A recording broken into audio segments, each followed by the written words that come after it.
Good afternoon, and welcome to the University of Toronto Mississauga's webinar on online privacy and security for families, children, and youth. My name is Kristen Lovell, and I'm the Director of Alumni Relations at IOT Mississauga.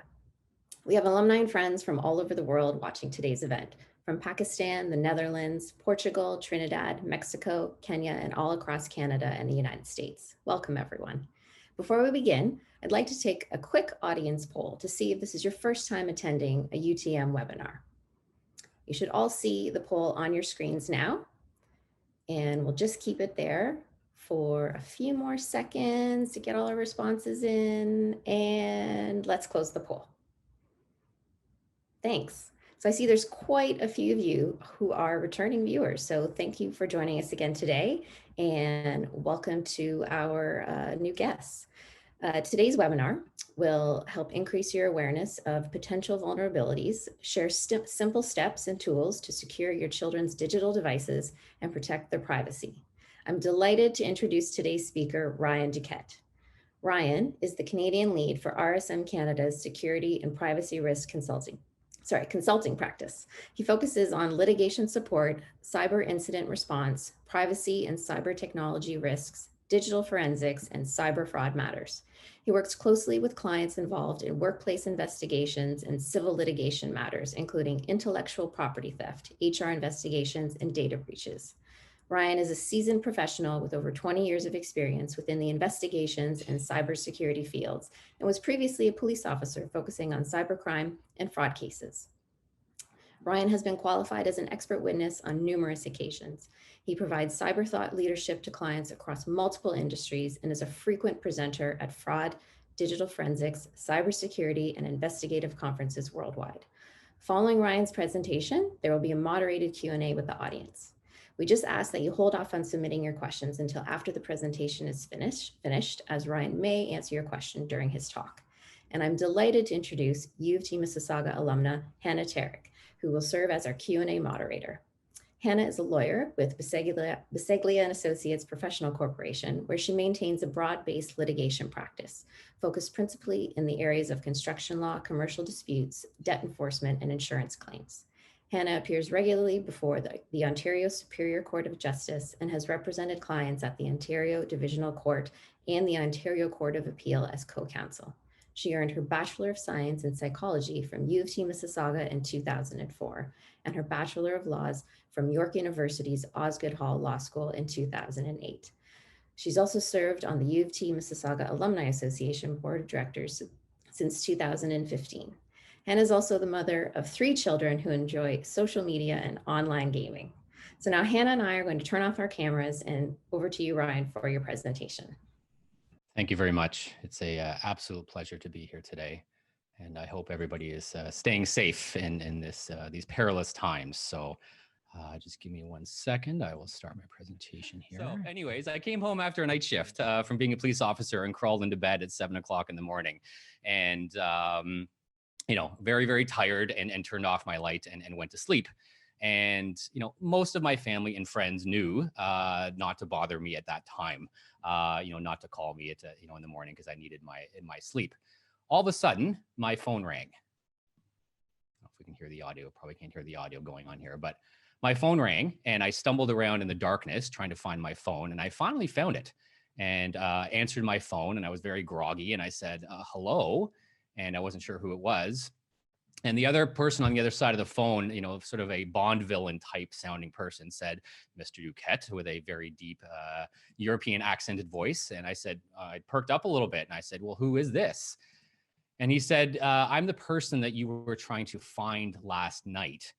And I really perked up at that point and said, well, I'm a police officer and I want to speak with you about something. And he said, I don't want to talk to you. And by the way, I have a friend that can run this number and tell me where you live. And it was truly at that moment that I really recognized that we all use devices and we all use computers and phones in our everyday life. And it was really at that point that I truly realized that I needed to do a lot more from a privacy perspective to protect myself and protect my family because of the dangerous work that I was doing and dealing with criminals. I didn't want any criminal to know where I lived. So that was a bit of a wake-up call for me. So ever since then, I've really been pushing and focusing on privacy matters for people. So welcome to online privacy and security for families, children, and youth. There was already an introduction about me, so I won't go into this, but my background is in law enforcement, and I've been doing this type of work for about 20 years. Most of the work we do now is obviously with organizations and in the private realm, helping organizations with their cybersecurity and responding to breaches. But this realm and protecting people and protecting families is a passion of mine. I really quietly enjoy doing this. So thank you again to the University of Toronto at Mississauga for inviting me out to do this. I'm going to be going through a lot today, and I'm going to be giving you a lot of tidbits and a lot of information, and you might want to write it all down, and feel free to do that if you'd like. However, if you just want to sit back and enjoy this presentation and think about it without scrambling and writing every slide down, feel free to email me, and I'll happily give you all the things that I'm going to be talking about in this presentation. I'll do up a little email and write everything down to you. And for those of you that are on social media, please feel free to connect with me on LinkedIn or Twitter. Those are the two main platforms that I belong to. So, I do these sorts of presentations not only to protect others, but also these are the two that I protect as well. And they would probably kill me if they saw this picture. This was taken some years ago, but I teach my own children about everything that we're going to talk about today, and they are well versed in the world of privacy and protecting themselves. So it is a joy when they come to me and they say, we saw this issue, we want to talk about it, or we need some help with this. So this is who I'm protecting. I love that picture. So whenever I talk to families about cybersecurity and protecting their children, this is what we think of, and this is what families think of. And this is a predator who was arrested for kidnapping an 11-year-old child, and he was masquerading as a 13 or 14-year-old girl and having communications on a game with an 11-year-old child, and convinced her to come and meet the 13-year-old girl, and, oh, my dad will come pick you up, or something like that. So he was arrested, but this is always what we think of. So the things we are going to talk about today, obviously will help with this, but will obviously help just protect you in general from all the different threats that are out there. I do have a lot of friends that contact me and say, Ryan, my friends want to play, or my kids want to play this new game, whatever it is. And I'm sure most of your parents out there are looking at this slide going, oh yeah, my kids play all of these all the time. And a lot of the games that our children play nowadays have chat functionalities built into them. And they are online games where you are playing with complete strangers. You're not just playing with your friends. So that is the challenge that we deal with today. However, when my friends call me and say, this one game, what do you think about this? And what are my concerns about that? I try not to go down that path of trying to dissect every single game or every single platform or things like that, because there'll just be another game tomorrow that we'll have to deal with. There'll just be another chat program tomorrow, or another TikTok tomorrow that we'll have to deal with. So instead of picking apart individual programs or individual games, what I do is I try to teach my children about privacy overall. And I think back to, when all of us were children, and it was, stranger danger, don't talk to strangers. I know when I was in school, and, what my parents taught me, they didn't dissect every single scenario. Okay, if you're on the street, this is how you deal with strangers. If you're in the mall, this is how you deal with strangers. If you're in a store, this is how you deal with strangers. If a stranger calls, it was just, don't talk to strangers overall, right? So I try to enforce privacy in general. And just talking about that, then it doesn't matter what game, what application you are using. If your children have privacy on the brain and you have privacy on the brain, then it doesn't matter, right? So there are certain things that I like my kids, and I suggest for you as well that you talk to your children. These are the types of things that I want your children and you to guard very, very heavily.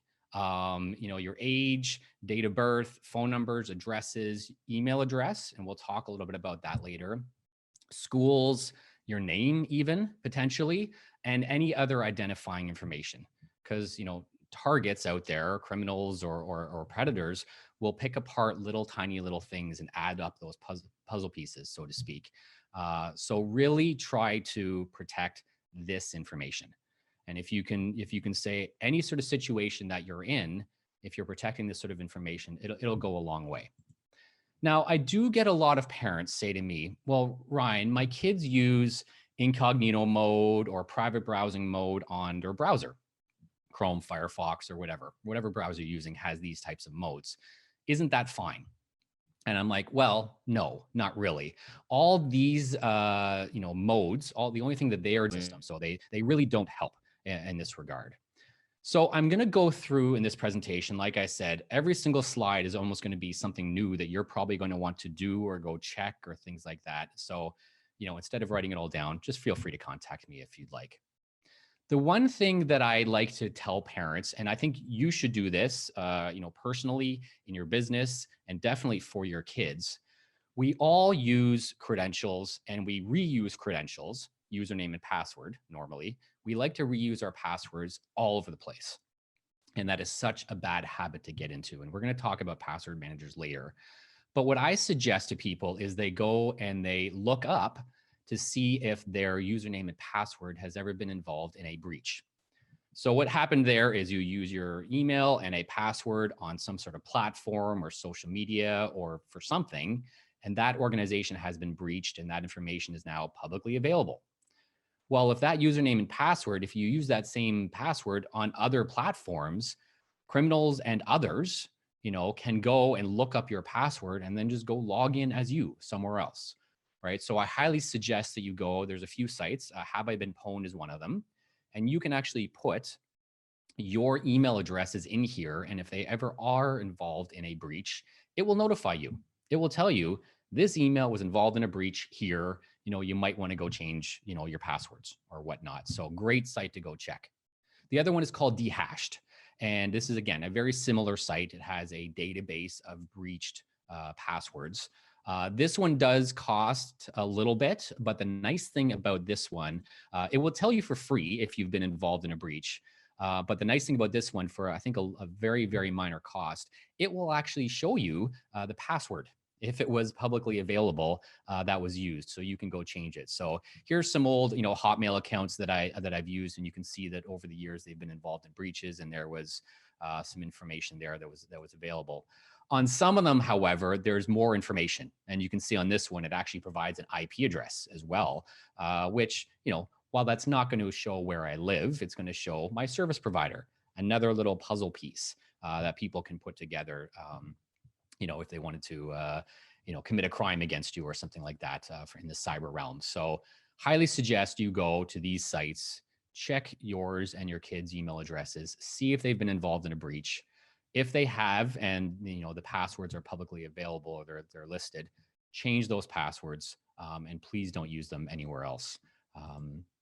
The other thing that I'm going to suggest on the variety of your application or your phones or your computers that you use, desktops, it's not so much of a problem, but if it's a laptop or a phone especially, is only connect to Wi-Fi that you want to. Ask the machine to ask you to connect to other publicly or open Wi-Fis.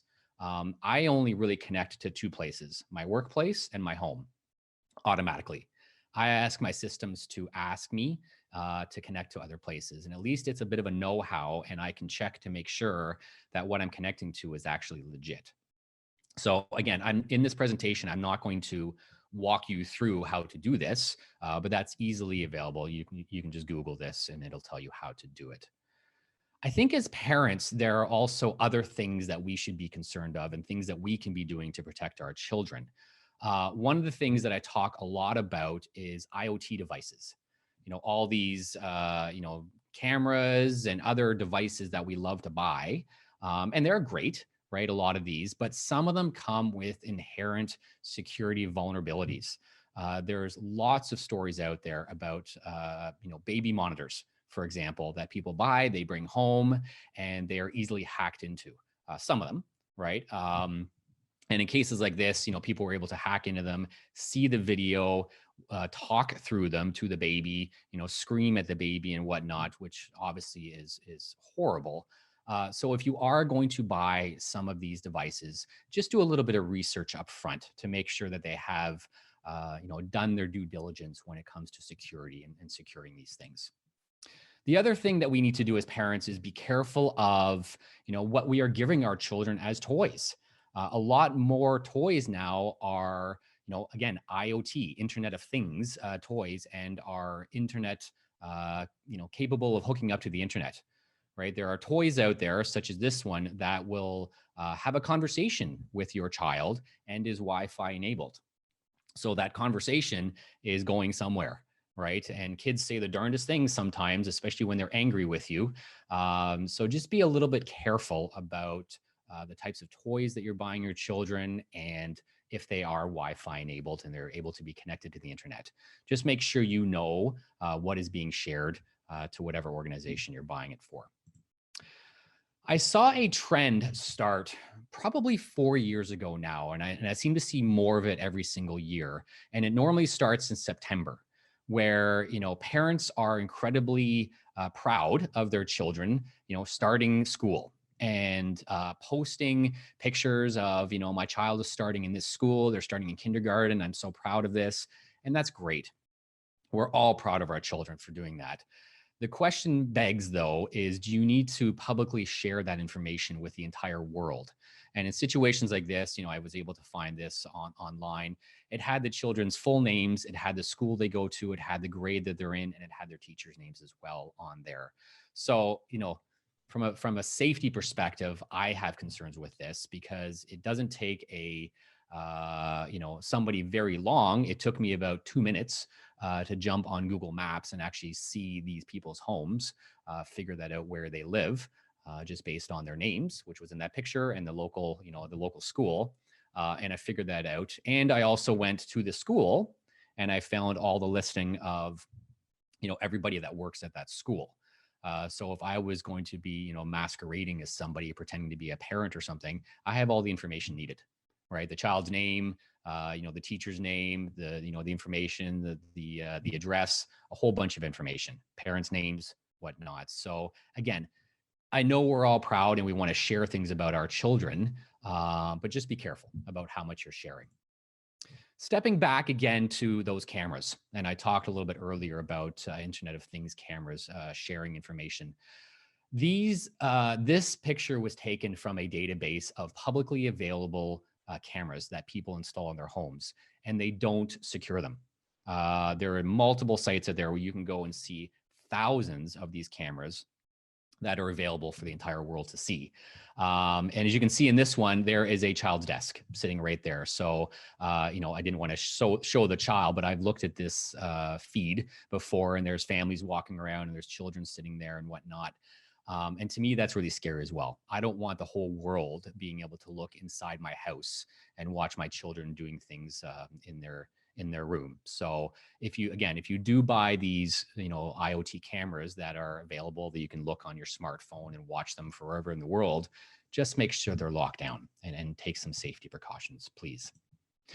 In this day and age, when a lot of kids, especially around Ontario, we are all of our kids are, learning from home now and having to, use different platforms and logging in on devices and whatnot.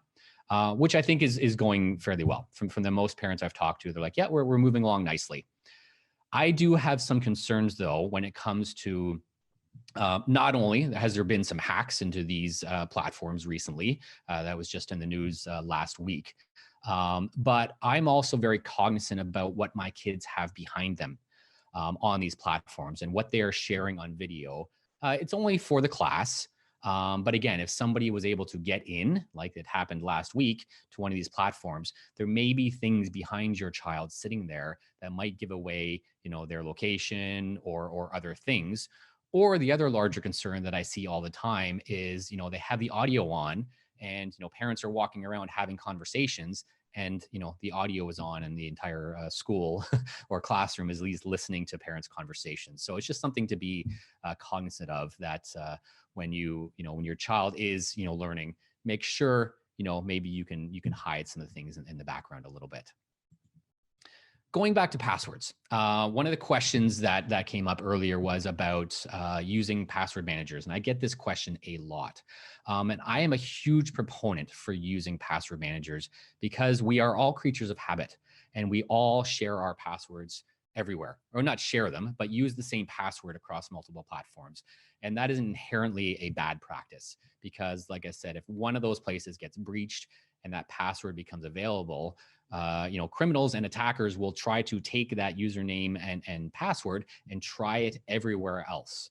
And if we're using the same password and the same email across all of our platforms, they're going to get in everywhere and lock us out and do very nefarious things. So use different passwords everywhere. And that's very challenging unless you have a password manager. These are just a few of them.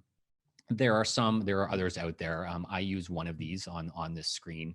But again, do some due diligence and choose one carefully. There are some out there that were designed to actually harvest your passwords and not one of the reputable ones. So I would use a reputable one.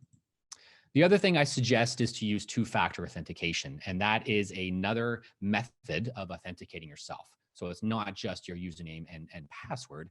It's getting a text message or having to type in a code to do that.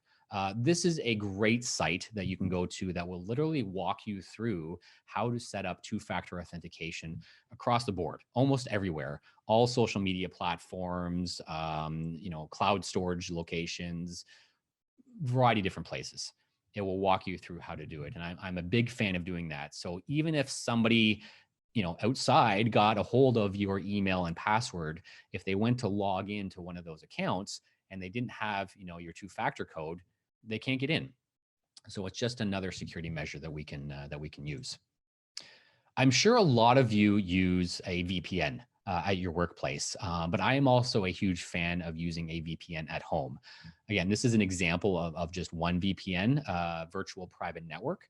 And in essence, what a VPN does is it encrypts all of your traffic, going from the internet, and it masks your IP address. There are, again, a variety of different VPN providers out there. I would, again, do some due diligence and make sure that you are using an appropriate one. And I normally suggest buying one of these or paying for this service for a variety of reasons. You're going to get faster bandwidth, faster speeds. It's going to be a more reputable company, things like that, rather than using some of the free ones out there. And as you can see in this screen here, it's not connected. And then if I go to the next screen, I just bounced my internet traffic going through Australia. So my IP address is hidden coming through Australia, and it encrypts all your traffic as well. So very, very easy to do. They're not expensive. I have some of these tools on my home devices and also on my phones. Very, very simple to do. Just one click for you to enable the VPN. Obviously, you still need to install, security software on your devices. This is more, I would say, for, laptops and desktops, rather than phones. There are security software for phones, but there are certainly more of them for our computers. Again, it depends on what system you're using, what you want to protect. Here are some of the more well-known ones out there. And, some of these you can have more than one on your system. I know I'm a big fan of Malwarebytes and Windows Defender, sort of using that as a combination. But again, you can use a variety of different antivirus or software security tools out there. The other thing that I suggest, not only for you, but also for your kids, is to not make yourself or your children the administrators on your computer. The computer I'm on right now is my personal computer, and I am not the administrator on it. Yes, I do have administrator access, but I set myself up as a user on that computer. If I need to make any major changes, yes, I need to type in the administrator password, but I'm a user. And when you are a user on the computer and not the administrator, you normally have slightly less privileges, right? You can't do everything as the administrator. So if somebody was able to get into your devices, yes, they can escalate privileges, but it might just be one more thing that slows them down a little bit. From a children's perspective, I'm a big fan of somewhat controlling what my children install on their devices. So I make them users, not administrators on the computer. And then when they want to install something, they come to me and they say, Dad, can I install this? I'm like, what is it? Can I look it up? Can I go and check into it a little bit? And I'm like, yes. And I go and I type in the administrator password and they can install it. So it works out fine. There are now, children nowadays using iPads, iPhones, Android devices, portable devices. They are all using apps, smartphone apps and whatnot. And a lot of these apps come with inherent security and privacy concerns, at least from my perspective. There are hundreds of these apps that are monitoring us through our phones, through our cameras, through our locations. So I'm going to walk you through, and I'm just going to show you some examples from an iPhone. The exact same thing on an Android that you can go and take a look at, but I didn't want to get multiple platforms here. So as you can see from a data privacy perspective, in the privacy area, there are multiple areas here that you can see. Photos, apps that have access to your photos, to your contacts, to your microphone, to your camera. I highly suggest you go into your children's devices and yours and take a look at these settings to see what apps are accessing your various things. I turn off almost everything. As you can see in this example, all these different things had read and write access to photos. From a camera perspective, the same thing. Again, here's a picture of all the different apps that are using, or accessing a camera. I turn off almost everything. And then when I go to use that app, it says, wait a minute, we need to use your camera. Okay. And then I'll go turn it on. And then, when I'm done with it, I'll turn it off. I'm a fan of doing that rather than allowing everything full access to my camera at any given time. Again, location services is another one. Some location services I do, especially on your children's devices, I do encourage turning on, such as find my iPhone and find my friends, things like that. So if you are sharing your location with your children, or what I do with my children is I have them share the location with me so I can see on my phone where they are at any given time. But I don't allow a lot of the other applications on their devices to have their locations. So I changed that off as well.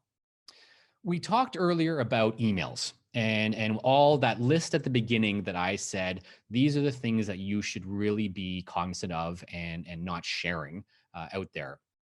I'm a big fan of using burner apps, and this is a software that I use called Sudo, and it allows you to create fake email addresses, fake names, fake phone number, all sorts of things on here. It's really quite handy. Again, there are others out there that allow you to do the same thing, but I love it now when my children come to me and they, gaming system where they want to, get a game or something, it's asking for an email address. They'll come to me and say, hey, Dad, can I create another sudo? Because, I need to add my email address into something. So they now know to protect, their real email address and use these burner email addresses for everything else that they don't need. So these tools are great. And again, this could be something as simple as just firing up a Gmail for something that needs access to an email address.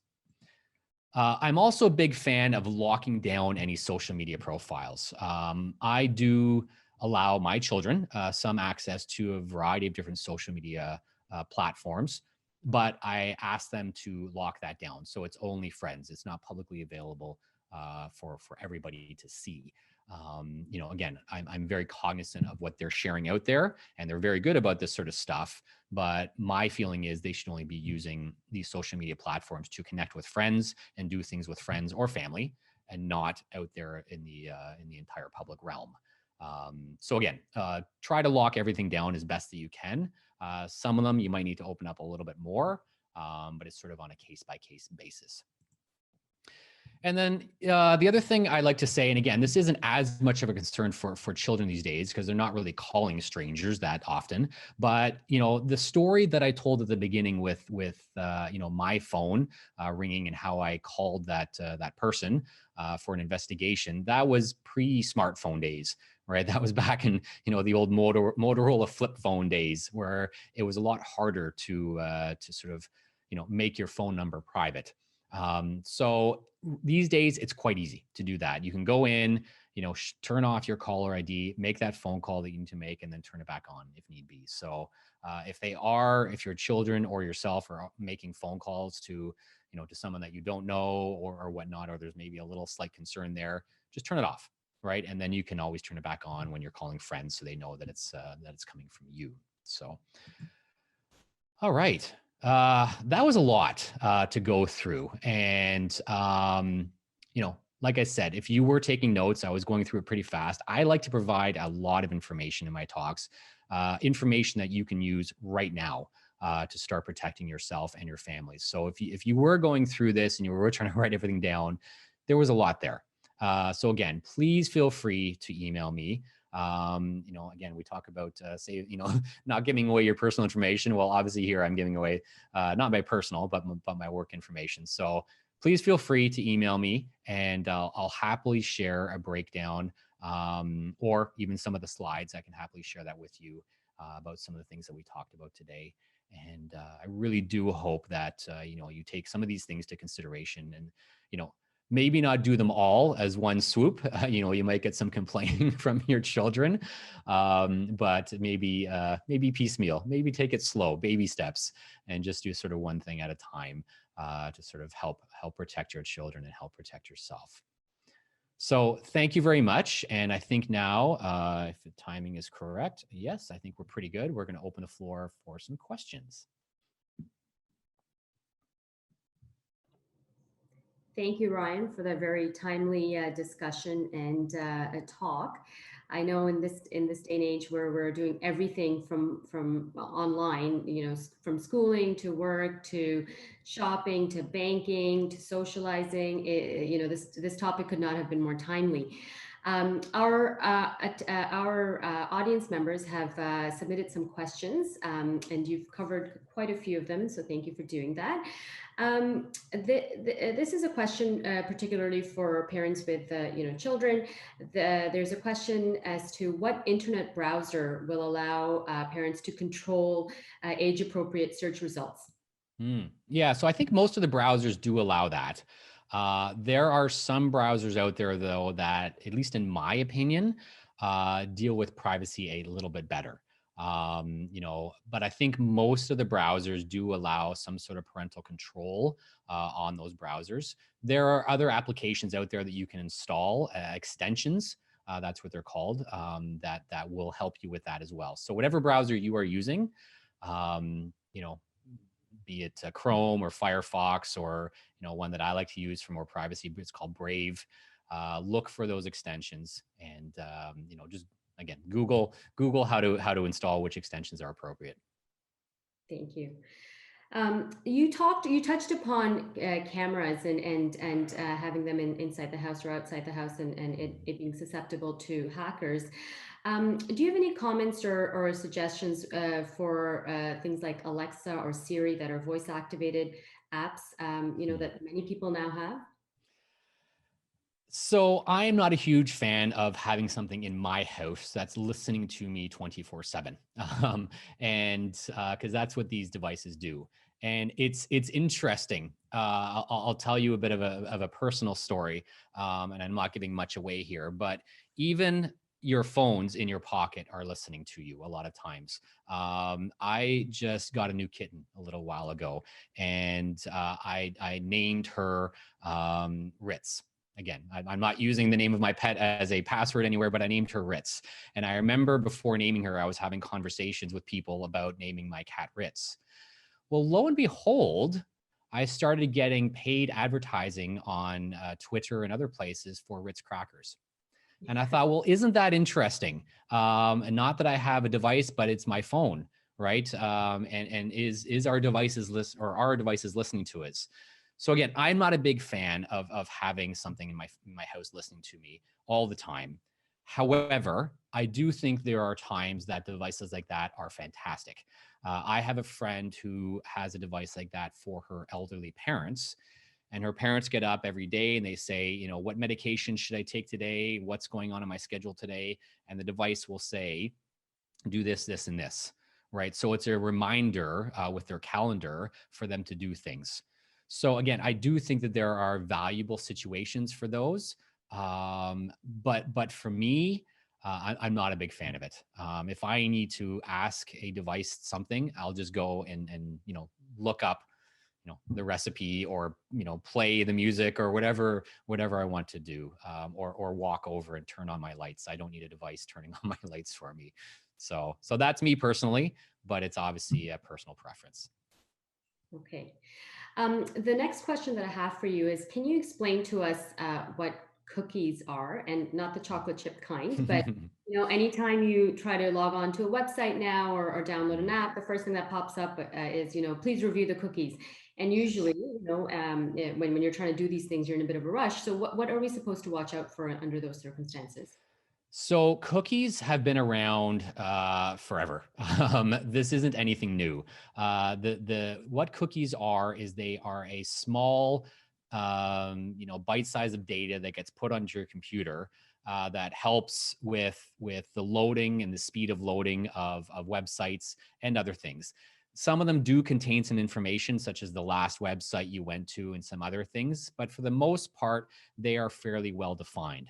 The reason we are seeing this now and all these pop-ups now is because of various privacy laws, GDPR and others, where it is now the responsibility of organizations to inform people going to their sites that, yes, there are these tiny little cookies on here that are tracking you.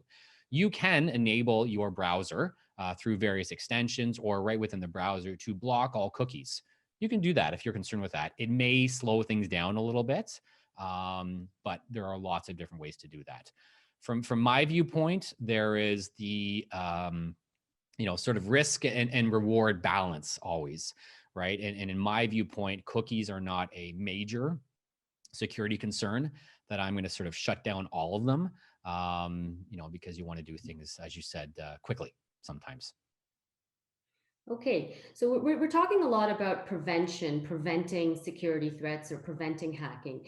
My next question to you is, well, what happens if one's social media account, or their child's social media account, has been hacked?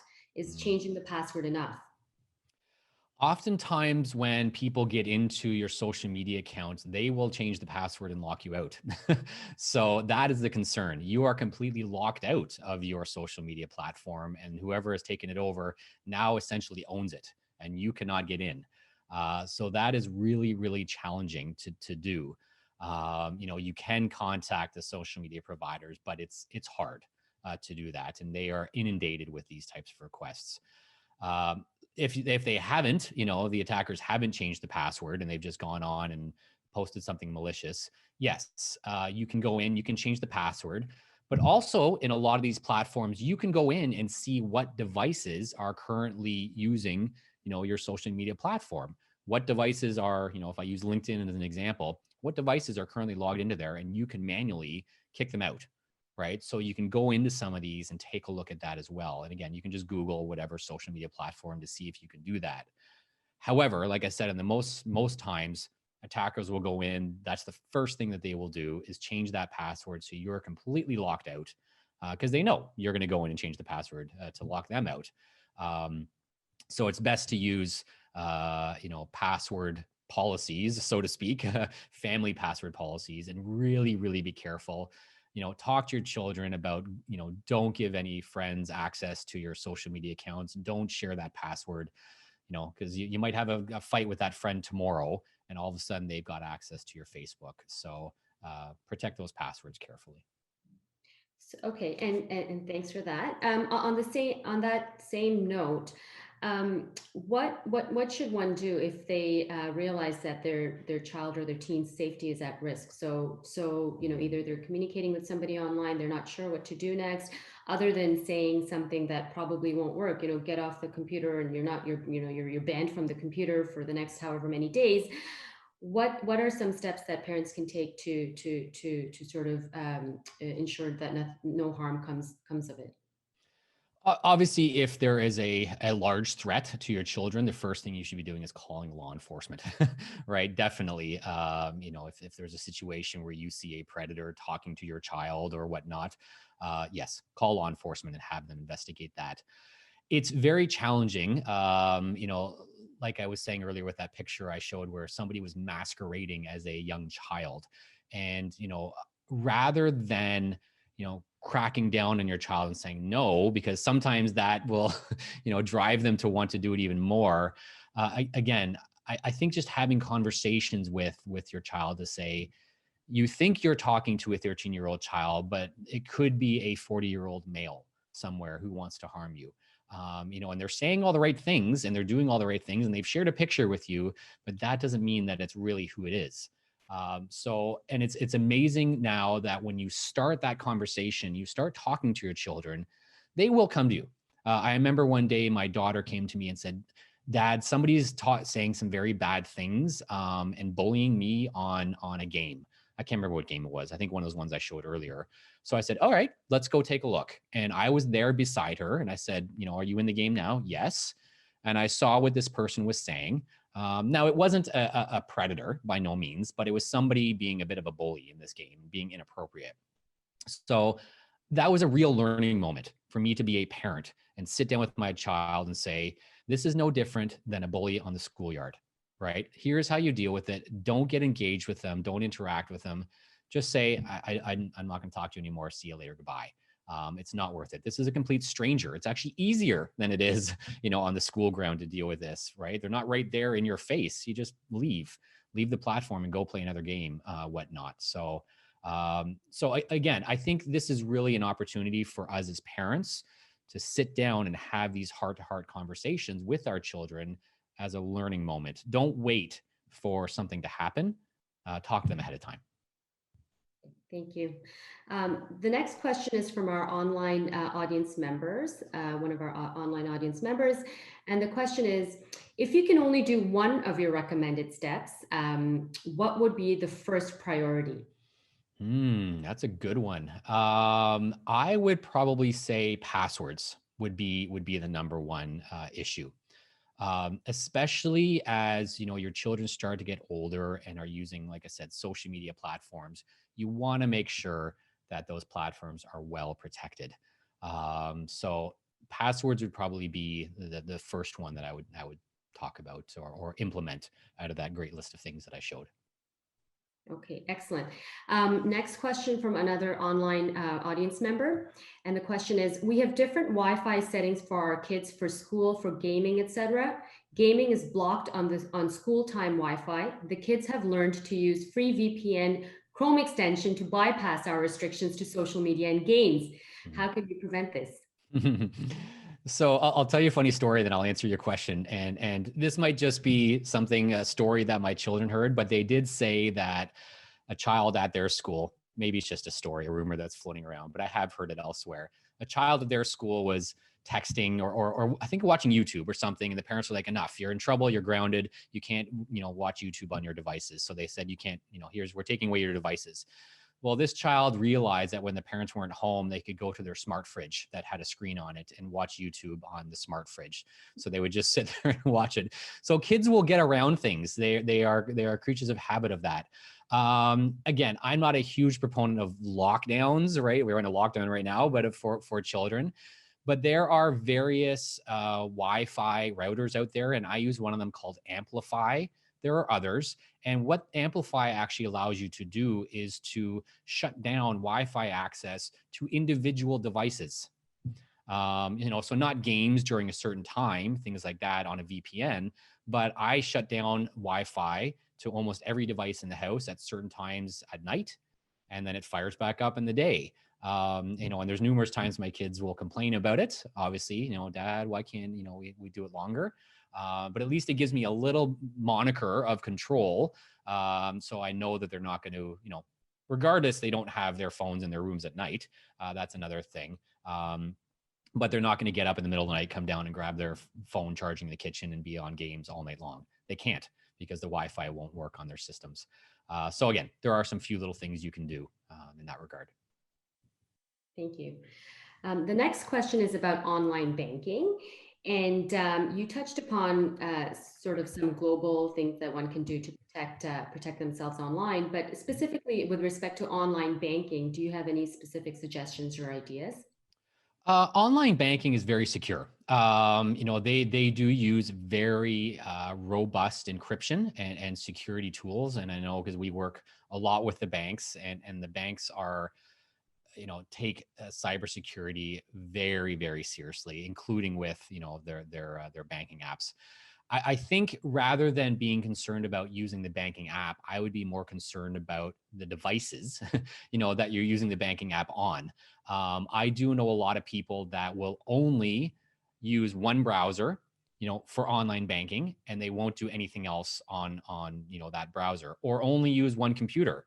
That's a little hard these days, for online banking. But again, if you can fire up, let's say you used Firefox, if you want to fire up, Chrome or something else, and only use that for your banking, then at least if something did get into the Firefox area, you're a little bit more protected.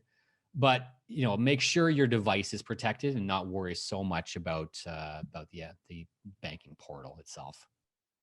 Okay. The next question that we have is, are free virus programs enough to protect my computer, or should I be buying a specific antivirus program? Are there any online software that you would recommend that's free and accessible to everybody for these issues? My logic is, the motto, nothing in life is free, right? A lot of times when we get something free, be it from a software or be it, from the Googles of the world, all these great free things that they give us, we are not the consumer anymore. We are the product. And that is very challenging to when you sit back and think about that. They are not providing us with free stuff just out of the goodness of their hearts, right? They are normally, when we use these free things, collecting more information about us than you care to know. So I am more of a proponent for using paid tools. And again, they're not overly expensive. A lot of these virus tools, maybe $50 a year or something like that. Some of them are free. Like Windows Defender is a free tool that comes with Windows. Great, right? Microsoft has done a great job in that regard to provide us with that. It comes pre-baked in your machines. But if you want to install other ones, some of the other ones I showed you, some of the free services will be very, very limited and might not do as deep of a dive, or scheduling. You can schedule virus scans to run. So I'm a fan of using paid services. Okay, thank you. We have a question from our online audience. Given that our cell phones are listening to our conversations, how can we stop that? Is there a way to disable that? Or do we literally have to turn off the phone? Well, turning off the phone would help, but that's obviously challenging sometimes. Again, going into your apps, and I showed you, the photos and the camera. Go in there and see what applications are accessing your microphone. That is a big one as well, right? Shut them all off, right? There's no need for all of these. Okay, maybe you might want, if you're using FaceTime. Okay, I'm just as an example, you're going to need audio in FaceTime. Not as concerned with FaceTime as some other application that might be accessing my microphone. If you wanted to go one step further, you can disable Wi-Fi, you can disable Bluetooth, unless you're using it. But I normally don't go to that level every single time, but I do lock down my phone to only what I want to give applications access to. Okay, and one last question, which is very timely. In the past week, I personally have gotten notifications and text messages from friends on WhatsApp saying that, WhatsApp is changing the privacy policies and we need to switch to another application, which I hadn't heard of until last week. So I'm sure you're familiar with that. So can you comment on that and how, what are we supposed to do? And with respect to migrating to another program, what are some pitfalls to watch out for? Sure, definitely. Yeah, that is a big one. And again, I've never been a big fan of using free applications that are owned by massive social media platforms, right? And it came out a few weeks ago that yes, WhatsApp was actually giving information to Facebook. Well, Facebook owns them, right? So I've been talking about this for years now. I use end-to-end encrypted, and WhatsApp is end-to-end encrypted. but I do use end-to-end encrypted, such as Signal. That is one that is being talked about right now. There are others out there, Telegram, whatnot. This obviously is in the news right now because of all the everything that's going on in the United States. A lot of people are moving to other, encrypted chat programs. But I normally use a variety of chat programs depending on various people I talk with. I have some people on Signal that I talk to. I have some people on other platforms that I talk to, or some people that I'm not as concerned about. So I'll just use the native texting application that came with my phone, right? So it totally depends on, the level of security that I want to take. The nice thing about some of these applications, though, is they also allow you to make phone calls through them. So Signal, for example, you can make a full end-to-end encrypted cell phone or call through that platform as well. So very, very handy. Good. Well, I think our time is up, but thank you very much for sharing informative tips on how to keep ourselves and our families secure in these times. And thank you very much for your time. Appreciate it. Thank you. Thank you. It's an honor. Thank you so much. Thanks so much, Ryan, on behalf of UT Mississauga. And thank you, Hannah, as well for moderating. To our audience, I know we didn't have time to address all of your questions, so we'd like to pose a question to you in the form of a poll. Would you like to attend a follow-up webinar or receive a recorded webinar that answers the questions that we were not able to address today? So you should see the poll on your screen now, and we'll just keep it up for a few more seconds. I am seeing an overwhelming response to yes. So we'll go ahead and end the poll now. Wonderful, thank you. So thank you so much for taking the time to answer that question and letting us know your thoughts. When the webinar ends, you'll have the option to take a post-event survey, and I do hope you'll take a couple of minutes to complete it because your feedback's really helpful to us as we plan future events. In the survey, you'll also see information about upcoming events such as Black History Month programming. Sorry, my screen just changed a little bit. There we go. Sorry, Black History Month programming, which is hosted by UT's Anti-Black Racism and Cultural Diversity Office. And you can also find the links to these events in the chat box now. Someone should be posting them right now. We hope you'll be able to join us for these events, and we hope that UT Mississauga will continue to be a lifetime resource for you to stay informed, inspired, and connected. And thank you for joining us, and we look forward to hosting you again at another UT Mississauga online event. Have a wonderful afternoon.